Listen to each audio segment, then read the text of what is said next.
All right, welcome. This is another episode of the Know Your Numbers podcast. I have a fellow New Englander on the show today, big accounting guy, but also somebody out there going off on his own, and I'm pleased to bring him here. His name is Murray Beaulieu, and Murray, please welcome to the show, and just give us a little bit of an insight into your life and who you are and what you're doing now. Awesome. Great pronunciation. You nailed it, Chris. Hey, thank you, man. Ladies and gentlemen, it puts him in a very small universe of people who've correctly pronounced my name that don't live in France. Anyway, so my name is Murray Beaulieu. I live in New Hampshire, right across the border from Chris. I assume you're a Red Sox fan. Anyway, Wrong.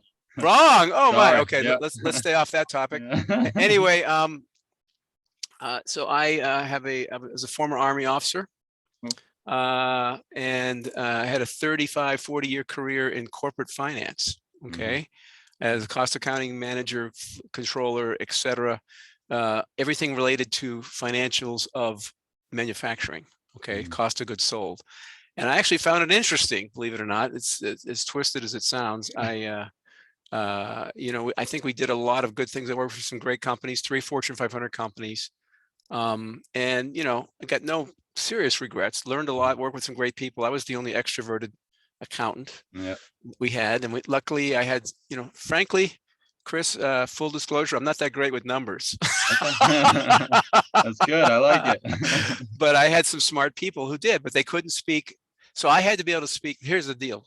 I had to be able to speak manufacturing, engineering, sales, marketing, product line. Those are all different languages. Our clients were all internal to the company. Yep. The people I had working for me could only speak accounting. I'd sit there and listen to one of my people talk to an engineer, and it was like, look, here's what he's trying to say, and this is what he really needs, and this is, oh yeah, I can do that. Okay, good. So I was like the translator, and the trainer and all. Anyway, fun stuff. Considering it was a big company, but the politics that gets overwhelming, and I took an early retirement 3 years ago. Very, very generous retirement. No regrets. And now I'm an entrepreneur. Something I wanted to do for like the last 10 years. Yeah. You may have some people on this podcast who are W-2 employees like I was, who, it's a big transition to go from working for big, and you work for Price Waterhouse. We talked about that. It's scary. It's exciting and it's scary that, when you make that leap, making everything relies on you now, Right. And so I wish I'd have done it earlier, but the longer you're there, the harder it is. So I'm not making the income I was, but the reward has been fantastic. And so I'm so glad. So what I do, maybe I should tell you what I do. Yeah, let's hear it. Probably a good point to bring that in. But it probably is a good thing to tell you my story real quick. Let's do it. So that relates to the answer of what do I do? So I tried multiple entrepreneurial things. I always wanted to do something where I didn't have to reinvent the wheel. I could plug into an existing company or program or, and sell whatever they do. I didn't want to have to make my own thing, right? Yep. Because I didn't have the bandwidth or the time or the patience.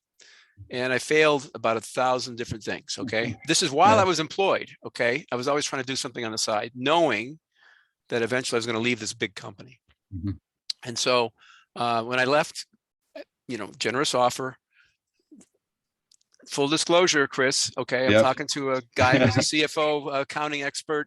You're going to laugh. This is going to make me look like an idiot, but I never looked at my own personal retirement until I retired. Wow. Yeah. And so, and there's reasons why, and I don't want to go into them, but I thought I could do it on my own, really. And the first thing I looked at was my mortgage. This is important. And I had refinanced 4 times. And every time I refinance, Chris, what do you think what was the goal of refinancing? You're an expert in this area. What do you think? Why does everybody refinance? To pay their mortgage quicker, lower interest rates and lower interest rates. Yep. Yeah. Which give you what? Lower payments, right? Yep. So you have more cash flow. So that's the only thing I was looking at. But there's a lot of moving parts in a mortgage. Yep. And when you refinance, right? What I failed to look at was they give you the data but it's in the middle of about 70 pages that you're, at closing, the guy's handing you stuff, sign this. Oh, don't look at that too close. Everybody signed, you know what I mean? Right.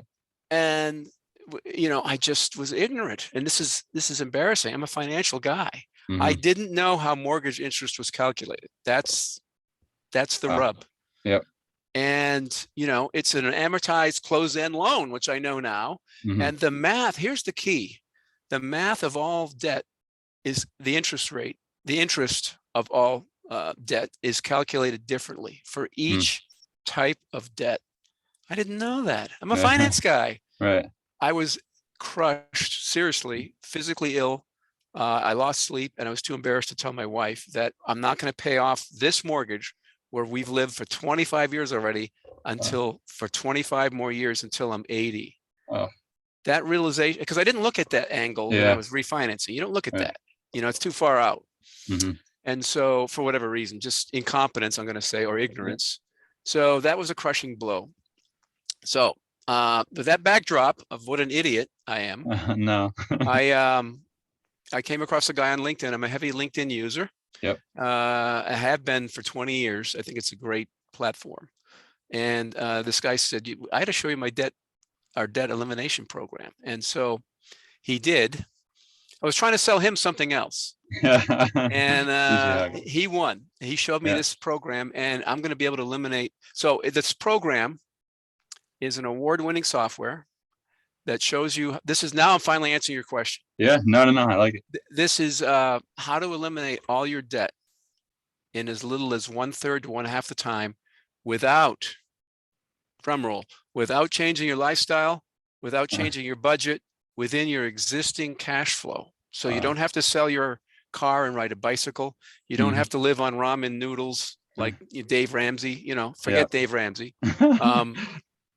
It just uses positive discretionary income, positive income that's like left over. Yep.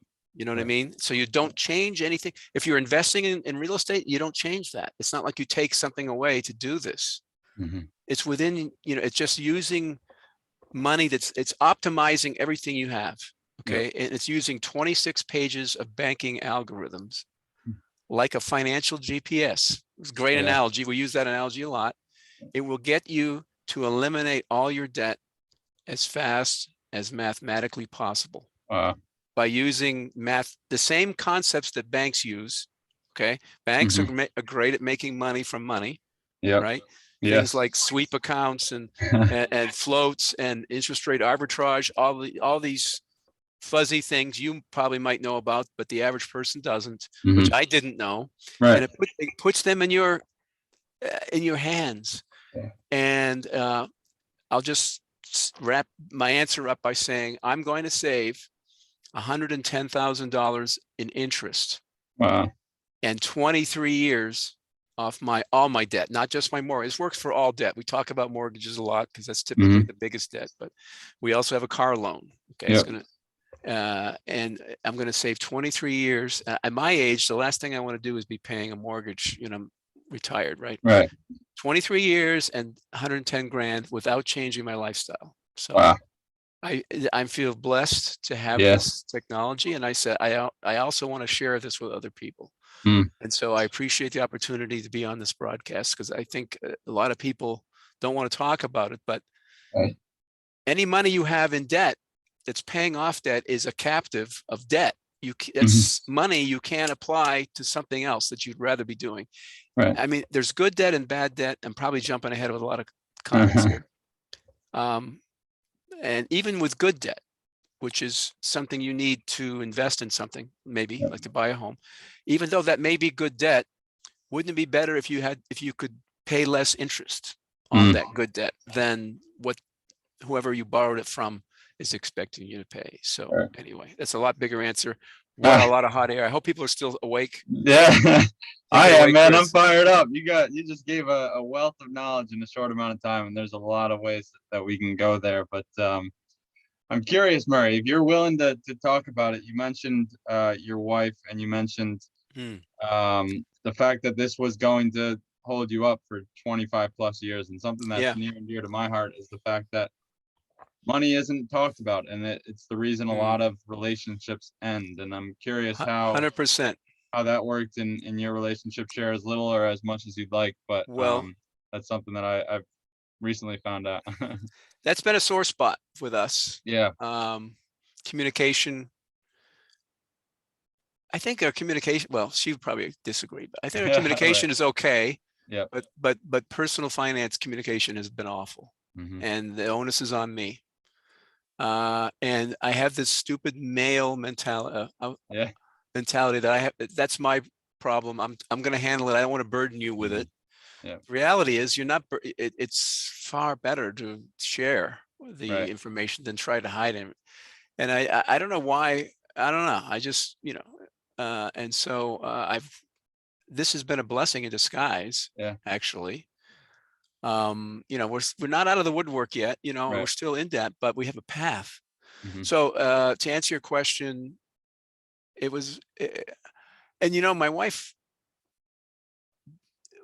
it kind of built up inside her. It Yeah. wasn't like she was complaining all the time, but finally, I think, if I can put broad strokes on it, uh, your spouse wants to know that there's a plan and there's Hmm. safety, and that she doesn't want to be blindsided by Right. surprises and unknowns. And Hmm. if you put myself in her shoes, I'd feel the same way. I'd be more pissed, actually, probably, if I was Yeah.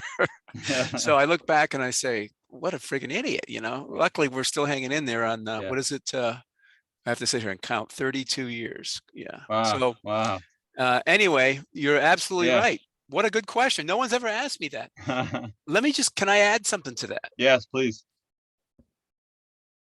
And it's not so I feel that this program, I feel almost like a marriage counselor.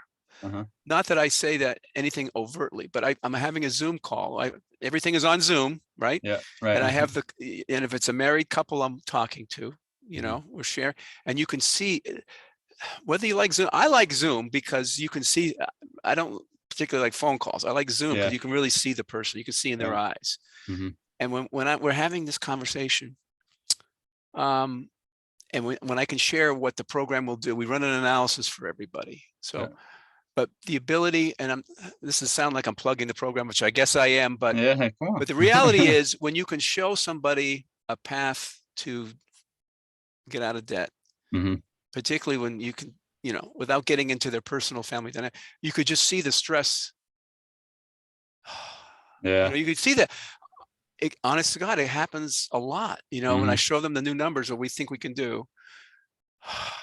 Uh-huh. And I had my number one, you know, uh, complex debt case. Yep. He had to turn away because his eyes started watering, and his Wow. wife. That was the single most rewarding moment I've ever had in my career, because I That's feel like impressive. this helps marriages. My partner shares his story quite a bit. My senior partner, the guy who sold me, he talks about, he puts a lot of humor in it, Yeah. but he says it's really done a lot of things for his marriage. But the answer to Mm. your question, it's certainly important to share financial information, Wow. and like you said, financial stress is probably the biggest source of stress, and probably the biggest reason for divorce. Yeah. I'm going to guess. What would you say? Right.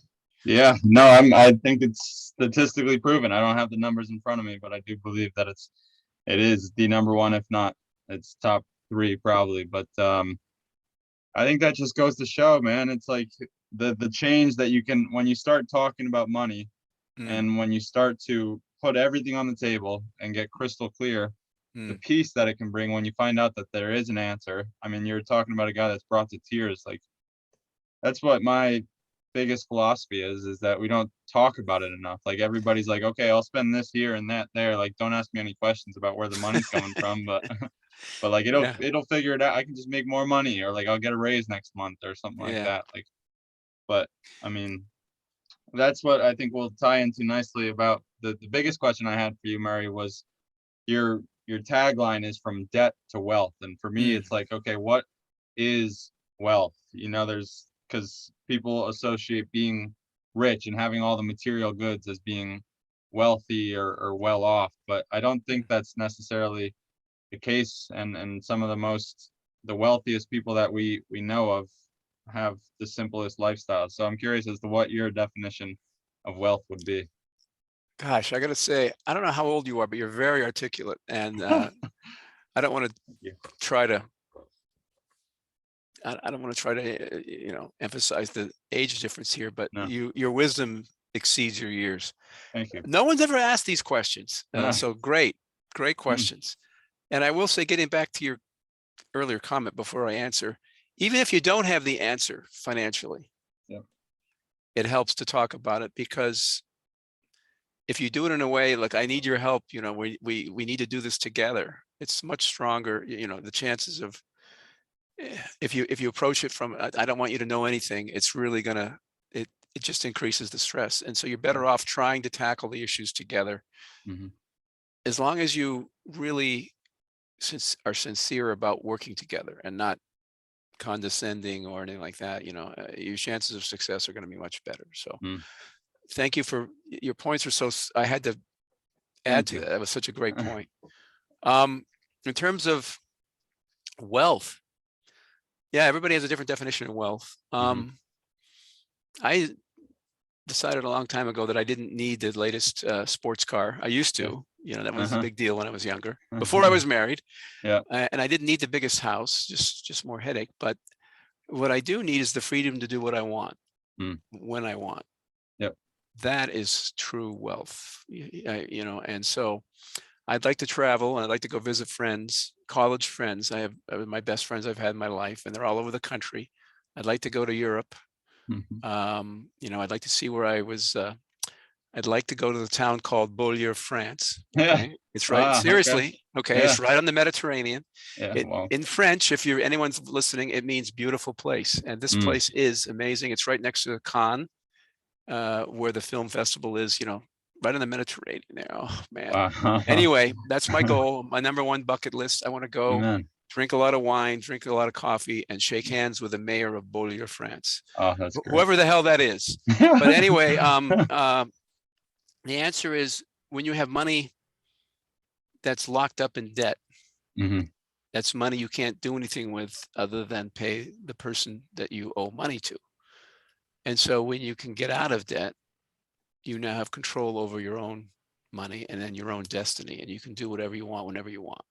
Love it. And there's a lot of other factors involved, but just, debt itself is not necessarily bad, but it's sure Mhm. better to be out of debt than in debt, Right. and some debt is bad. Yeah. So, but yeah, to be able to do whatever you want when you want, which is my longtime dream. Not there yet. Yeah. COVID has screwed me up a little bit, from Right. traveling. Yeah. So that's kind of, but the ability, life, when you get to be my age, you feel like you have a lease to just spew, Yeah. old guy advice, whether you Right. ask for it or not. Okay. Yeah. And We'll I've take always it. noticed that about old guys, and now I'm an old guy. So, so my advice is, life isn't about how much you can buy in possessions. Mm. I realize this, I don't know, it's about the experiences, Yeah. that you have, and the relationships with people and family and stuff like that. And, I'm not out to buy, we're driving 3 cars that, as of this month, all 3 are paid for. Wow. Let's go. The other 2 have been paid for since, the Jurassic period. But this last one, the new one, which is only 6 years old, is paid for. And we're Wow. in the drive it into the ground philosophy. Yep. I'm not into, anymore. I don't need to have an Italian sports car. Hmm. It would be Right. cool, but Yeah. it's not the end of the world. I'd rather travel to Italy Yeah. and see where they're made and eat Italian food, Wow. so anyway. That's good, man. I appreciate those wise words, man. It's reassuring hearing that, and because I think, to transition this to another question that I had, there's a big problem in the U.S. and we do see all those material goods out there, and I think I posted just today about the spending problem, and how we hear about the debt that our country has. And Mm, if you ask me, it goes down to the individual level, where we have a bunch of people that think they need this thing and that thing, and they'll go out and buy it, but then they don't have any means of doing so. So I'm right. curious as to what your take on the current economic standing of the United States says about the country as a whole. Great points. Yeah, the government doesn't do a great job of setting an Right. example. I mean, they're Yeah. just, it's beyond, you can't even fathom how much $1 trillion is, I really. know. You can't, let alone however many trillion in Yeah. debt we are. And so, yeah, there's so many people, and I'm going to use a simple example that I see in my neighborhood. We have a nice neighborhood here. Yeah. Um, and we fell into the same trap. When we first had kids, we felt we had to buy all these friggin' kid toys and Yeah. games and all this, which, as it turns out, 80% of them they never freaking use. They would Mhm. rather just, hang out with mom and dad and, Mm. do just, go outside and wrestle or something, then. But Yeah. I see the same, I see parents do the same thing we did. And as we'd walk our dogs. We have 3 adopted dogs. We walked Uh-huh. 2 2-mile walks. We have a great neighborhood in New Hampshire. It's kind of rural, a lot of Yeah. woods. Yeah. And everybody that has little kids has the same cheap plastic slides and all these things that you never see anybody use. They all feel like they had to buy these pre-configured swing sets and stuff that you never see anybody out there playing on them, but they spent. And so that's just a small Yeah. microcosm of, do you really need that?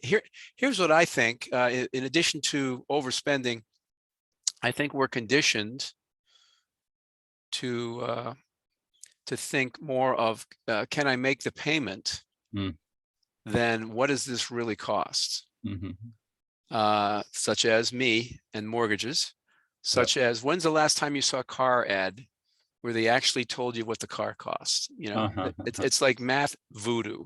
Yeah. It's, leasing voodoo is like, you can't get a straight answer out of these guys. Wow. Mhm. How many furniture stores, no payment until, 2024 or whatever. Right. I mean, what are you really paying? You know what I Yeah. mean? And so Yeah. I think, and you compound that with this stuff really isn't taught in schools. And I think, I don't know, it's just, you kind of learn the hard way. And so Mm. people are at the mercy of marketing departments and debt, and, however debt, they just feel like they have to buy stuff, and they don't understand how, debt works. They don't understand credit cards Yeah. and, the ludicrous payments on credit cards. And then you Mm. throw in, student debt, which is just, we have 2 kids, Wow. and it's just ludicrous. Mhm. Um, so, yeah, I think people tend to overextend, Yeah. ourself included, Right. you know, and it's just kind of an American thing. And you go to other countries and you don't see the same kind of consumerism. You see Mm. some, Yeah. but I would recommend people travel and go with an open mind and see how other countries operate. Yeah. And I think it kind of will cool your jets a little bit. It's not like we have the blueprint for, spending here. We actually are not great examples. Right. Right. So anyway, Wow. I don't know if that answered your question, but No, it does. And I mean, it opens up a can of worms, if I do say so, one of which is, I don't know. We could go on forever about the spending crisis and the current state of affairs, but yeah, I do think to tie a bow on it. Something that you made note of is, um, I don't know, the like the chokehold that you have when you're borrowing. And for me, I look to the Bible for a lot of my wisdom, and one of the things that it writes about there is, it says the borrower is the slave to the lender. And that's it. yeah, That's it's it. like, yeah, you can have this Maserati, but like if you're paying it off, you're not going to be able to go to Italy and see where it was made, because Mm, somebody's going to be coming to look for their paycheck. So um yep, that's 100% accurate. Yes. it's so I mean, and yeah, we don't have people talking about it. We don't have people showing us what it looks like to be a good steward of your money. And I heard recently, like there are countries out there where people are being responsible about their money, and they're going to be taking over us, because guess what? The United States has borrowed. Who are we going to be Yeah, the slaves to? So, I mean, I it's don't want to, uh, uh, I don't want to beat a dead horse, but it is, I mean, it's coming up in this conversation. So I appreciate yeah. you sharing about it. I do want to dive into your business a little bit. It is titled Boosted Profits. And again, I think something that entrepreneurs and business owners don't realize is that a lot of the personal finance strategies that we apply and teach about are the same strategies that you should be using in business. And as an accountant, Yes. we know that profit is the lifeline of your business. And so I'm curious as to whether, I mean, maybe you don't work too much with entrepreneurs or business owners, but how can we apply some of the things that you're talking about, some of the things that you learned in your accounting career to everyday life, business, entrepreneurship, and personal finance? Well, great question. Hmm. We do have clients that are, small business clients, believe it or Yeah. not. Um, and some of your audience is invest in real estate, right? Hmm. Including Yep. you Right. now, which covers a lot of ground. So Uh-huh. there's different ways to invest in real estate, obviously. Yeah. When you invest in something like a syndication where you're part of a team that's buying an apartment building or multifamily, I should say, Yep. that's not really debt, Hmm. right? That's an investment. So that's not really, that's kind of not applicable to what I do with this, Right. with our debt elimination program. However, my number one client, if you will, Uh-huh. Yeah. invests in real estate by buying rental properties, Hmm. right? And I have a lot of these guys who buy, in fact, surprisingly, a lot of them are active duty military right now. They're still in the military. Yeah. It's just incredible. I wish I'd have known about this stuff, Right. but the internet gives the ability to do this stuff, even though they're investing in places that they don't even live. Yeah. And so this one particular guy, his name is Stu. I know he wouldn't care if I used his name. Great Yeah. guy. Went to Naval Academy. This guy's a smart cookie, Hmm. very humble. And his goal was to buy something every 4 years and live off the rental income. When he gets out of the Navy, he doesn't want to work for anybody again. Wow. That's a great goal. Yeah. But with our program, you can put in future, debt, future expenses, and Hmm. this program is real time recalculates. And so Yeah. you're able to forecast how that affects his debt and the cash flow. It manages your cash flow so that the Right. cash flow of your existing property, for example, is going to help him pay off the future properties a lot faster. So he's accelerated. He's now buying something every 2 years, or at least that's his plan now, Yep. using this program. And so it's a great way to use cash flow, for future stuff. So he can, Mm. and so from a business perspective, we do have clients who have, business properties that they're paying off, and Yeah. they're using the savings. It's growing your assets. It's paying off debt, so you can do a lot more with the resources that he has, that Hmm. he's getting, and he can, he can make improvements. He can invest in more property. That the guy, this is somebody else now. This guy has a big warehouse Right. that he's using to pay off with our program. And so he's just able to do a lot more with money that was going toward debt. Yeah. He's hired a matter of fact, he's outsourced a what do you call it? A property management team that Oh, yeah. includes bookkeeping, which Huh. was not his forte. But these guys Okay. specialize in the bookkeeping associated with managing Yep. big properties like that. And then, Wow. they also take care of, if the plumbing goes out, all that. I mean, this guy's 70. He can kind of like back off. He's a Yep. property owner Hmm. and investor. He's a real estate professional Yep. in his career. The guy is really smart. He has a Hmm. massive network. He knows every banker in the county, is outside of Philly.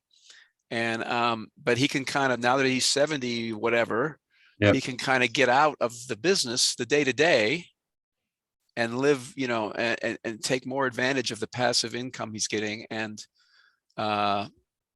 able to do more stuff, you know, now that he's retired, when he's getting out of debt. And so, you know, we're interested in talking to, think about this, okay? This is not what you asked, okay? Yep.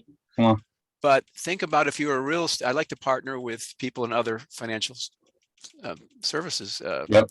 Think about if you're a real estate agent Mhm. or a mortgage broker. What if you were able to tell your clients, hey, look, I'd like to get you your dream home. But I'd also like to show you how to pay it off in 7 years. Do you have 20 minutes for that conversation? Oh, you know, Yep. are you kidding me? I mean, that's going to separate them from everybody else that's in the same industry, right? And so, to answer your question, you know, debt management is something that our program leverages the differences in interest from, you know, in the various things of debt. For example, I don't know if you ever heard of the velocity banking. Familiar, but need to know more. So just for everybody's, velocity banking is something you can do without our program, right? So you could Google it, but basically it works to get it's using a HELOC, a home equity line of credit. I'm going to use the acronym HELOC for that. The way interest is calculated on a HELOC is extremely less onerous than a mortgage interest. Okay, it's using an average daily balance, and the math, you gotta know the math, which they don't really tell you the math. You know, it's like kind of top secret, right? Yeah. So you use a HELOC, for example, in velocity banking. It's like one of the 26 pages of algorithms. Okay, but you use a HELOC like a checkbook. Yeah. And you pay off chunks of debt from your HELOC, right? You can $1,000 payment from a HELOC to your mortgage could pay off. The way a mortgage payments are work is that, you know, interest, you keep the payment the same, but the mix between interest and principal starts off very high on the interest side when you first get a mortgage, and over time, like $1 a month, it starts going toward the principal side until at the very end you pay everything off. But if you pay off all the principals associated with $1,000, for example, out of a HELOC, which is using a very simple calculation, you can save thousands of dollars on the mortgage because you're using the arbitrage of the different types of debt calculations. This is just an example. Okay, you asked me for an example. So, and then you pay back the HELOC with you put your payment, you know, your check into the HELOC. So you're using a HELOC like a checkbook. That makes sense. I like it. I think that's the nickel version. Okay, there's a little bit more, but so our program tells you when the optimum time to do and how much and all that. If you have a HELOC, but you don't need a HELOC. Okay, so bottom line is we're using, these are concepts that banks use all the time. Let me give you an example. Okay, simple example. Everybody knows, but it might not have, you know, until I got involved with this, I didn't think about it. So when you have, do you have a checking account, Chris? How much interest does the bank pay you for your checking account? Zero. You're like everybody else. Okay. So what is some banks even have the gall to say, look, if you keep a minimum of 10 grand in here, we won't charge you to have a checking account. That's just like, you got to be kidding me. You're charging me to put my money in your bank. But anyway, forgetting about that, they're taking the money you put in the checking account, which they're paying you zero, and they're loaning it out to their clients for personal loans, credit cards, mortgages, or whatever, at some rate of interest that is higher than 0%. That's called interest rate arbitrage, right? They're borrowing at zero, paying, you know, earning at some big higher number. Not only that, and by the way, this is legal. It's just infuriating, but it's legal. Not only that, but through this thing called fractional reserve banking, they are legally allowed to loan that out to 10 different people. So they can 10x money they don't even have, right? They can loan out. And that's how, you know, that rule was put in to kind of stimulate the economy, to put more money out, you know, which the intent is valid. You know, if a bank can loan more money out, then the economy will do better because there's more, you know, there's more money to do stuff. Okay. For lack of better words. But but that's interest rate arbitrage. They're Yeah. loaning it out and they're not paying you anything. So Hmm. our program flips the, is flipping that the playbook to give you that kind of power in the Yep. background to help you eliminate debt as fast as mathematically possible, and to know in advance. You can put in future. I think I'm going to buy a car in 6 months. You can put that in, Yeah. and you'll know the cause and effect of that decision as far as how it affects your debt before you have to make that decision. Mm. Mm. Very powerful. Yeah, that's good, man. Because I think that's a lot of our decisions are made on a whim, even when On a we think whim. we're calculating them. I mean, I like to read Profit First. I'm sure you might be familiar. I don't know that one. Okay. It deals with the psychology and like how you see a certain amount in your bank account. You're like, I can afford that, but it's like, all right, what Yes. is the actual cost of doing that? So Opportunity cost, right? yes, exactly, So exactly. so let me say it another way, if I may. I know you know this, but Yep. to wrap it around, Yeah. for somebody who's listening, when you invest in something, or when you borrow something, or whatever money you pay for something, there's a Yep. cost associated with what you could have done if you would have, invested. There's a cost to do that. Right. Besides the costs, the raw, if you borrow $100, Hmm. besides the cost of the $100 and the interest of whatever way you're borrowing it, there's also an opportunity cost, because that was an opportunity lost. That's $100 you could have invested to make money instead of now you're borrowing it.